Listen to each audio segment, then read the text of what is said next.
आगे चल कर के वही निखर करके उभरेगा। तो सभी लोग तैयार हो जाओ भाई। समीर करण जी, राजा कुमार सेठ, अर्चना कुमारी, सुशीला यादव, संटू जी, स्नेहा केसरी, गायत्री कुमारी, सभी का स्वागत है। क्वेश्चन नंबर 1 के साथ आज का सफर शुरू करेंगे और पहला सवाल ही हमको लगता है कि आज तो एकदम बम्पर बोनस वाला सवाल हो गया सभी के लिए।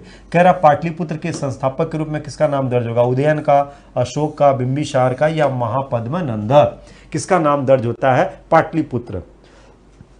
तो यहां पर अगर हम लोग एक एक करके सबकी बात करें, जैसे अशोक और बिंबिसार या महापद्मनंद या उदयन की बात किया जाए, जैसे उदयन को अगर हम लोग देखें तो ये हर्यक वंश वाला है ना, हर्यक वंश वाला है। अशोक की अगर हम लोग बात करें तो ये मौर्य वंश है। बिंबिसार की अगर हम लोग बात करें तो ये भी हर्यक वंश से ही हैं। और महापद्मनंद की बात करें तो नंद वंश। तो इन वंशों में सबसे पहले कौन आएगा? सबसे पहले आता है हर्यक वंश आएगा। और इस हर्यक वंश में सबसे पहले कौन आता है? सबसे पहले आता है बिंबिसार। सबसे पहले कौन आता है? बिंबिसार।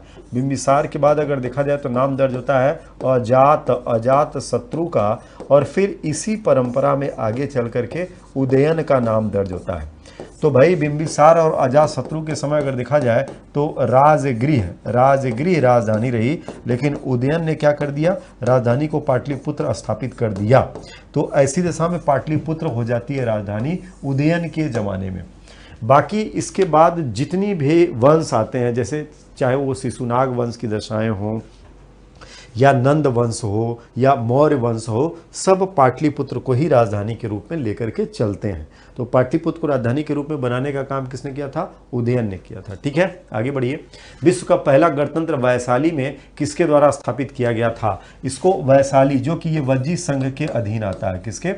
वज्जी संघ के अधीन आता है। और यहाँ पे प्रथम गणराज्य, पहला गणतंत्र बना मौर्य, नंद, गुप्त या लिच्छवी। तो ध्यान रखना लिच्छवियों के अधीन आता है। किसके? लिच्छवियों के अधीन आता है, जो कि ये वज्जी संघ से जुड़े हुए राज्य संघ क्षेत्र के रूप में इसको जाना जाता है। आगे बढ़िए नेक्स्ट। बोध गया में बोधि वृक्ष अपने वंश की किस पीढ़ी के रूप में आता है? तृतीय, चतुर्थ या पंचम या षष्ठम? इसको लेकर के विवाद रहता है। क्या है? इसको लेकर के विवाद रहता है। कुछ इतिहासकारों ने इसको चतुर्थ पीढ़ी का बताया है, कुछ इतिहासकारों ने इसको पंचम पीढ़ी का बताया। तो चतुर्थ और पंचम दोनों लेकर के चलते हैं। लेकिन ये सवाल अगर देखा जाए तो बीपीएससी में भी पूछा जा चुका है। तो बीपीएससी ने इसको फिफ्थ श्रेणी का ही बताया है, यानी पंचम श्रेणी के लिए ही इसको रखा जाएगा।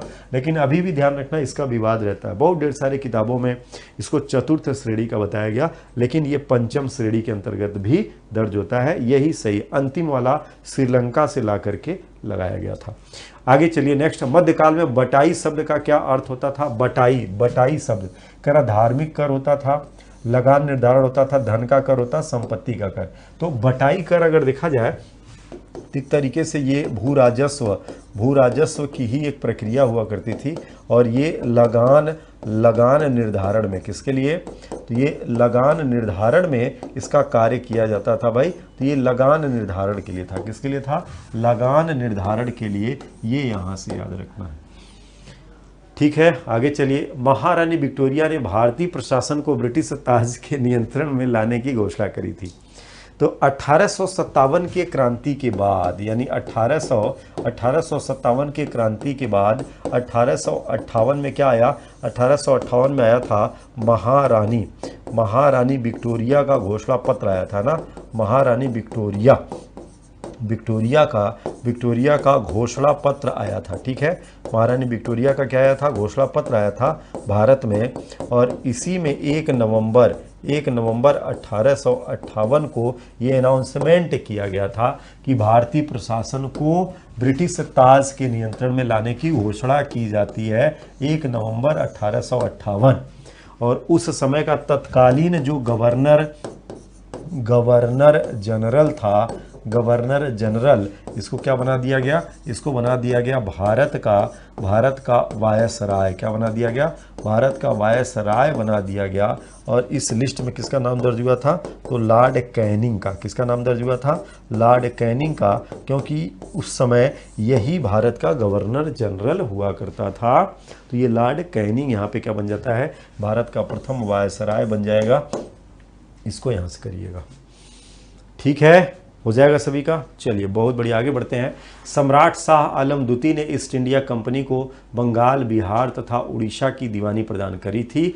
हाँ, तो भाई ये दीवानी अगर देखेंगे तो बक्सर युद्ध के पश्चात, बक्सर युद्ध 1764 के पश्चात अगर देखा जाए तो इलाहाबाद क्या हुई थी, इलाहाबाद की संधि हुई थी। क्या हुई थी भाई? इलाहाबाद की संधि हुई थी, जो कि ये संधि 12 अगस्त 1765 को हुई थी, जो कि ये संधि अंग्रेज़ों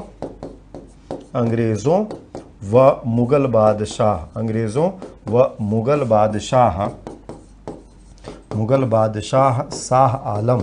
शाह आलम द्वितीय के साथ ये संधि हुई थी। तो 12 अगस्त 1765 को इस संधि के अनुसार बिहार तथा उड़ीसा की जो दीवानी थी, ये दीवानी किसको प्रदान कर दी गई थी?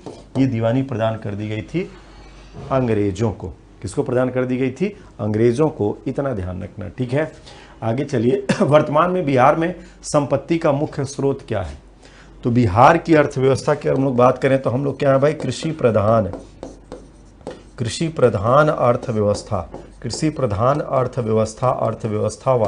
अर्थव्यवस्था वाला राज्य है अपना बिहार, ठीक है भाई। क्यों? कृषि प्रधान अर्थव्यवस्था ही है हमारे यहाँ। तो हमारे यहाँ संपत्ति का जो मुख्य स्रोत है, क्योंकि अधिक से अधिक हमारी जो जनसंख्या है वो कृषि कार्यों में ही इन्वॉल्व है, कृषि कार्य में ही लगी है, तो जाहिर सी बात है कि संपत्ति का मुख्य स्रोत हमारे यहाँ क्या होगा? कृषि ही होगा। यानी संपत्ति का जो मुख्य स्रोत हमारे यहाँ बनेगा वो क्या बनेगा? एग्रीकल्चर ही बन जाएगा, यानी कृषि ही बनेगा। इसको ध्यान रखना है, ठीक है, याद रहेगा सभी को। चलिए बहुत बढ़िया है, आगे चलिए। नेक्स्ट, बिहार सरकार के द्वारा कर्मचारियों के वेतन एवं पेंशन पर अपने समस्त संसाधनों का कितना प्रतिशत व्यय किया जाता है? जो कि ये सरकारी कर्मचारी जो, ठीक है, तो ध्यान रखना भाई, जो सरकारी कर्मचारी हैं उनके लिए ये बात कर रहा है। सरकारी कर्मचारी जो हैं उनके लिए ये बात कर रहा है। तो जो अपने सरकारी कर्मचारी हैं इन पर जो व्यय किया जा रहा है, तो ये अपने समस्त संसाधनों का कितना है भाई? उनके वेतन, उनके पेंशन, इन सब में दोनों चीज़ें इन्वॉल्व है, ध्यान रखना। उनका मासिक वेतन भी है और जो पेंशन पा रहे हैं वो भी हैं, तो इस पर एक बहुत बड़ा अमाउंट जाता है, 46%। कितना भाई? तो ध्यान रखना 46% का विवरण आता है, ये यहाँ से ध्यान रखना है, जो कि ये आर्थिक समीक्षा में भी इस बात का जिक्र था। आर्थिक समीक्षा जो हम लोगों ने पढ़ा था 2023-24 की दशाओं को लेकर के, तो 46%, कितना? 46% व्यय होता है सरकारी कर्मचारियों के वेतन पे, या जो रिटायर हो गए हैं जिनको पेंशन मिलती है 2003 के पहले वाले जो हैं, तो उन सबको पेंशन दिया जाता है। आगे बढ़िए। बिहार की सर्वाधिक वर्षा मुख्यतः किससे प्राप्त होती है? कह रहा उत्तर पूर्वी मानसून से, वापस होता मानसून, या दक्षिण पूर्वी मानसून, या संवहनी वर्षा से। तो बिहार में अगर हम लोग मानसूनी दशाओं की बात करें, सिर्फ बिहार की बात क्या, भारत के लिए, तो हम लोग सबसे ज़्यादा अपने बिहार में अगर देखेंगे तो ये दक्षिण पूर्वी मानसून होता है। क्या होता है? दक्षिण पूर्वी होता, ये दक्षिण पश्चिम मानसून का ही स्वरूप है। यानी इसको भी अगर देखा जाए तो ये दक्षिण पश्चिम मानसून की दशाएं ही होती हैं, दक्षिण पश्चिम मानसून की दशाएं होती हैं, लेकिन ये अपने यहाँ क्या है? बंगाल की खाड़ी के क्षेत्र से प्रवेश करता है, इसलिए ये दक्षिण पूर्वी मानसून कहलाने लगता है। इतना ध्यान रखना, ठीक है। चलिए आगे बढ़ते हैं। नेक्स्ट, दक्षिणी गोलार्ध में सबसे बड़ा दिन कब होता है? तो भाई सबसे बड़ा दिन और सबसे बड़ी रात की जो घटनाएं हैं, ये पृथ्वी और सूर्य की दशाओं के बीच का प्रदर्शन है, ठीक है। तो जहां सूर्य की किरणें अधिक देर तक रहेंगी, या सूर्य की किरणों के लंबवत होने का प्रभाव जहां ज़्यादा पे रहता है, यानी सूर्य के किरणों के लंबवत होने का प्रभाव जहां ज़्यादा होगा, वहां पर दिन की दशाएं क्या होती हैं? दिन की दशाएं ज़्यादा होती हैं, ठीक है। दिन की दशाएं वहाँ पे क्या होती हैं? ज़्यादा होती हैं, ये ध्यान रखना है। तो सूर्य के लंबवत होने की दशाओं में, तो दक्षिणी गोलार्ध में सूर्य की किरणें लंबवत कब होती हैं? दक्षिणी गोलार्ध में, यानी मकर रेखा पे, मकर रेखा पर इनके लंबवत होने का जो समय होता है वो कौन सा होता है?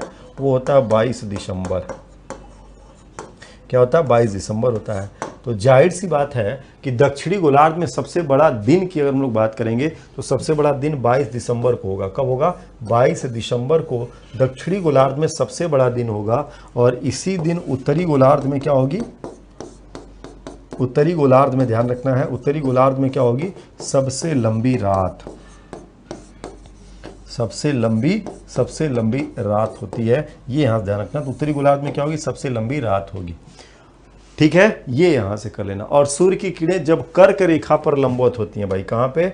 जब कर्क रेखा पर लंबवत होती हैं, यानी ये वाला हिस्सा यहां पर कब लंबवत होती है? तो 21 जून को। तो फिर यहां पर क्या होगा? उत्तरी गोलार्ध में क्या होता है? उत्तरी गोलार्ध में सबसे बड़ा क्या होता है भाई? सबसे बड़ा दिन होता है। ये यहां से ध्यान रखना। ठीक है भाई, याद रहेगा सभी का?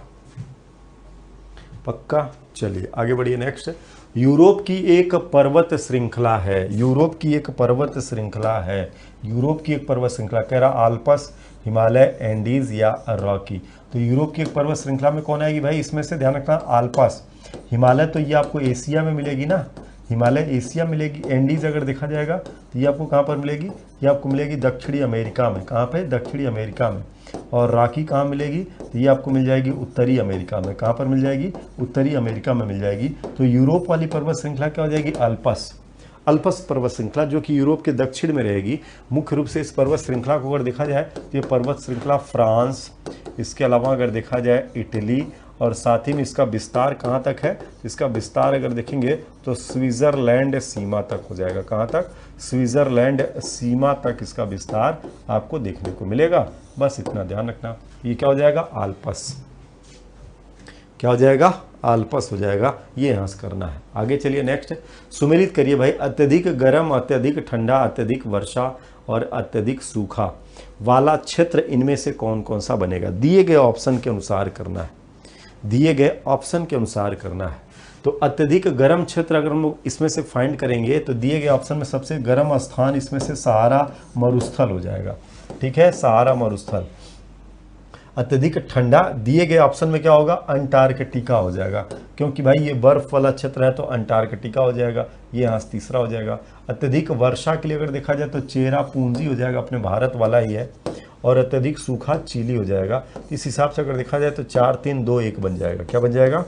4 3 2 1 बन जाएगा। ये यहाँ से हम सभी को याद रखना है। ठीक है, आगे बढ़िए। नेक्स्ट, किस संविधान संशोधन बिल के द्वारा वोट देने की आयु 21 वर्ष से घटाकर 18 वर्ष कर दी गई थी? चलो भाई, एकदम सिंपल सवाल ना, एकदम सिंपल सवाल है। तो चलो भाई बताओ, पहले मत देने की जो आयु हुआ करती थी वो 21 वर्ष हुआ करती थी, लेकिन अब वर्तमान की बात करेंगे तो वर्तमान क्या है भाई? वर्तमान 18 वर्ष है। कौन सा संविधान संशोधन आता है? यही आप सबको फाइंड करना है। क्या है? यही आप सबको फाइंड करके इसमें बताना है भाई। चलिए एकदम, तो सभी का सही हो गया भाई। 61वां संविधान संशोधन विशिष्ट रूप से आ जाएगा ना? कौन सा? हाँ, 61वां, गलत नहीं करना।